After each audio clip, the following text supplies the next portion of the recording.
Okay, so today's video is going to be a little different. I'm going to kind of improvise this one. Just because the other two I'm kind of riding on, because the stories, honestly, they're a bit shorter, and I kind of want to expand them, if that makes sense. And I've never done like a full-on improvised story before, so I'm going to give this a shot. So this is going to kind of have minor editing. I might, edit out some pauses between so I can, catch a breath or whatever. Or maybe I might even repeat myself because I tend to do that. But whatever, we're going to give this a shot. So what I'm going to talk about today is kind of a theme. It's going to be kind of 4 stories surrounding the theme of vehicles. Mostly me getting injured in some way or another in a vehicle. I remember when I hit 16, I got my license, I passed my test, I was ready to hit the road. And so was my friend Scott. He just got his license, and, most people, they would get a handy-damn car, like a, I don't know, I don't know cars, honestly I don't. I know I got a old blue Taurus kind of car. It worked, he got me from A to B, but my friend, he got a GT Probe, and I don't know cars, but apparently that's a really nice car, and it was nice. I got to ride in it a few times, and sometimes we would take it out for lunch during school because we had open campus, which was really cool. My friend liked to show off, and you might know where the story is going now. I was in his vehicle along with 3 other people, and we were driving down the street a couple blocks from my home, and my friend, he decides to be kind of smart. He wants to show off, and boy does he. He makes quick turns, he goes fast down the streets, he just wants to feel like a total badass. And to be fair, his driving was pretty good. I mean, despite him being very dangerous. And to be fair, his driving was very good. That is until he took this wide turn. And wouldn't you know, there's this truck coming down that he did not see. So he freaks out, he turns to the right, and he goes straight up into somebody's lawn, right over a stop sign. Now this stop sign went straight through his car.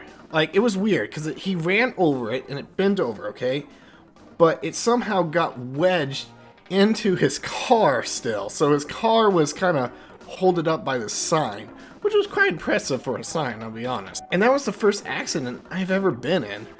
I bumped my head, and I was fortunately wearing my seatbelt.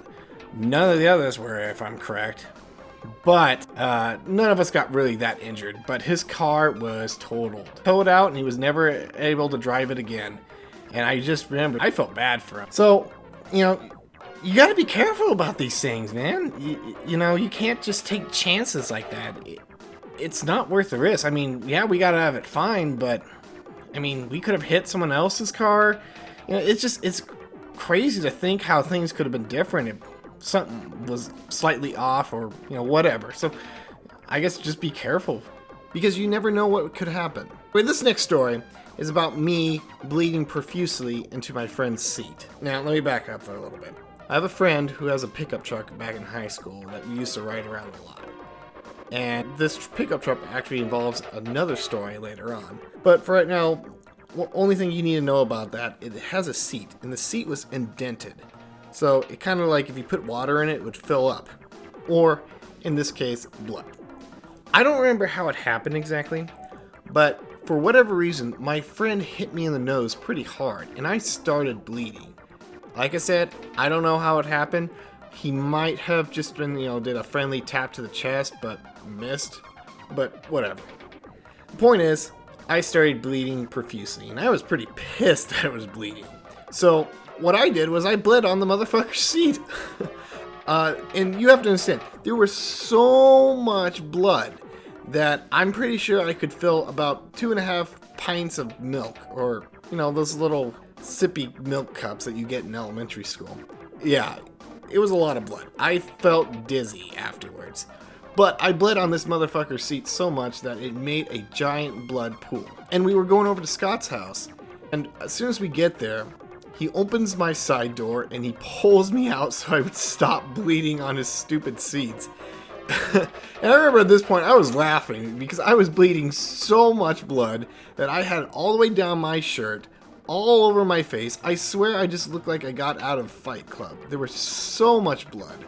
It was crazy. So he runs inside to grab some paper towels or something like that to help me stop bleeding. And I just remember the shock, the pure shock of horror that Scott's mother had on her face when she saw my face bloodied. She thought I was like in some sort of accident, like I bit the steering wheel in an accident or something like that. But there was so much blood that I almost passed out. I kid you not. If I could draw, I would draw a representation of how much blood was on my body. I was starting to get lightheaded by this point. I knew that if I tilted my head back, I would probably end up drowning in the amount of blood I was bleeding. Point being, I bled a lot. And I permanently scarred somebody's truck. Speaking of truck, back in high school during lunch, we would take turns of whose house we're gonna go to just to have lunch, because nobody ever wanted to eat on campus. I'm pretty sure I was the only one who actually liked eating on campus, because I actually liked the cafeteria food. Oh well. So we took my friend's truck out to his place to the country once in a while. And his truck gets kind of packed. I believe there's about 6 of us going at lunch during that time, so 2 of us would have to ride in the back. The laws over here prohibit people being in the back of a truck in the box. Safety reasons and all that. We went ahead and did that anyway. So we were cruising down the country road, and my friend has an idea. I think I'm gonna go fast to give those 2 in the back, which were me and somebody else, I can't remember who. We would go down the country road pretty fast, and he would floor it right over these hills that would appear occasionally in the country roads. Now, the hills might not seem like much when you're just looking at them or maybe going normal speed over them, but going like 70 miles an hour will give you some air. Not just the truck, but us in the back, since we didn't have anything to tie us down. So we went straight up. We actually went above the box walls. We were never more scared in our lives. And I could tell that freaked out Cody, the person driving in the front, and he slammed on the brakes, which is very bad, by the way, when you're in air, because you got nothing to slow you down with the truck. So we hit our heads at the front of the box, and I remember that giving us such a huge welt on our head. It hurt like a motherfucker. We were not very smart kids. And with that, we go to our last story, and I can say this: I wasn't a very smart college student either. I've done a lot of stupid things, but this is pretty close to one of my most stupidest things I've ever done. I actually fractured my arm doing this.